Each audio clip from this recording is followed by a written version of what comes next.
Bismillahirrahmanirrahim. Assalamualaikum warahmatullahi wabarakatuh. Perkenalkan, nama saya Titi Rianto. Saya dari kelas MJ 201. Di sini saya akan mempresentasikan ujian akhir semester mata pelajaran makroekonomi.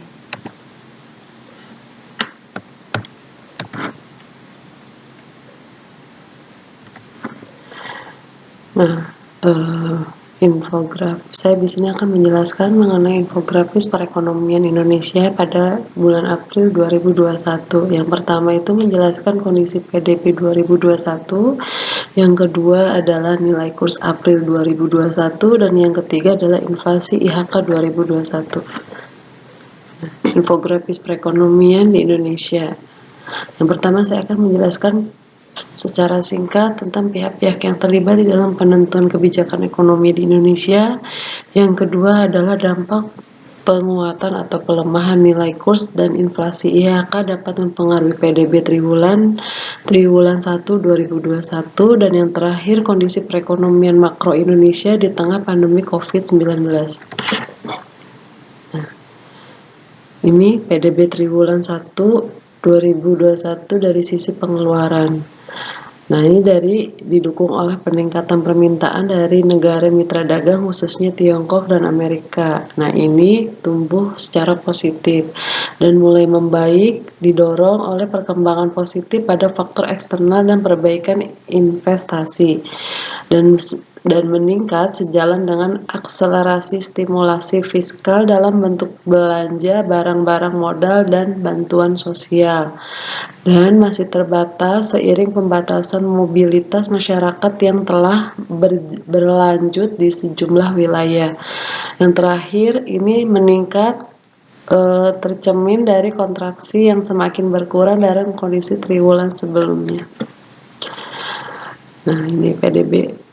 Nah, ini ekspornya yaitu sebesar 6,74%, impor 5,27%, dari pemerintah 2,96%, rumah tangga min 2,23%, investasi min 0,23%. Nah, ini adalah momentum perekonomian yang terus berlanjut. Ini infografis dari triwulan 2, triwulan 3, dan berlanjut di triwulan keempat. Nah, ini sisi lapangan usaha. Lapangan usaha ini terbagi menjadi 3, yaitu LU Jasa Kesehatan, pengadaan air, dan yang terakhir informasi dan komunikasi. Nah, berikut pengertian singkat pihak yang terlibat dalam penentuan kebijakan ekonomi, yaitu Bank Indonesia. Bank Indonesia ini adalah selaku bank sentral yang mengatur jumlah uang yang beredar. Kedepannya pertumbuhan ekonomi diperkirakan akan terus membaik sejalan dengan prospek pemulihan ekonomi global yang semakin kuat dan dorongan stimulasi kebijakan yang berlanjutan serta implementasi vaksinasi dalam penerapan protokol COVID-19. Berikut nilai kurs April pada April 2021. Nilai tukar rupiah pada April 2021 per tanggal 9 April dibuka pada level 14.530 US dollar. Pada pagi hari turun menjadi 6,39%. Aliran masuk modal asing. Aliran masuk modal asing ini premi CDS Indonesia yaitu 5 tahun. Per 2 April sebesar 82,7 dan tanggal 8 April naik menjadi 84,07. Nah, dampak pelemahan nilai kurs dan IHK PDB pada triwulan 1 April 2021. Ini akan memicu inflasi harga barang di dalam negeri akan meningkat, terutama untuk barang atau produk olahan dari bahan impor, sebab produsen harus merogoh kocek lebih besar lagi untuk membeli bahan baku dari luar negeri tersebut, yaitu dengan impor.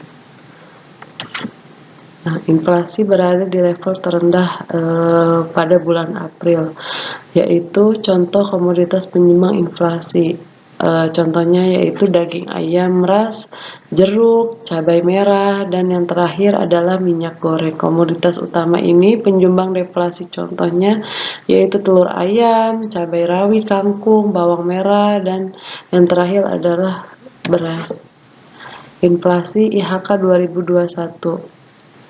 Nah, ini ada presentasinya ya. Yang pertama 1,42%, ini sedikit lebih tinggi di tengah pelambatan inflasi kelompok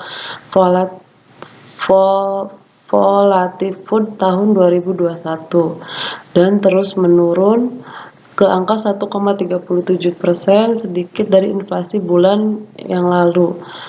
Dan target kisaran tahun 2021 dari 3% sampai dengan 1%. Nah, kelompok pada inflasi ini dibagi menjadi dua, yaitu kelompok volatile, kelompok administrator yang itu mengalami inflasi 0,15%, yang kedua mencatat inflasi sebesar 0,11%. Ini meningkat dengan inflasi bulan sebelumnya sebanyak 0,2%. Ini berdasarkan data pada Pusat Statistik BPS, Indonesia mengalami kontraksi pertumbuhan ekonomi pada tahun 2021 sebesar -2, mengalami deflasi atau penurunan drastis karena perkembangan ekonomi di Indonesia mempunyai pergerakan yang kurang stabil. Sehingga saat ini masyarakat mengalami penurunan daya beli yang sangat signifikan. Terima kasih.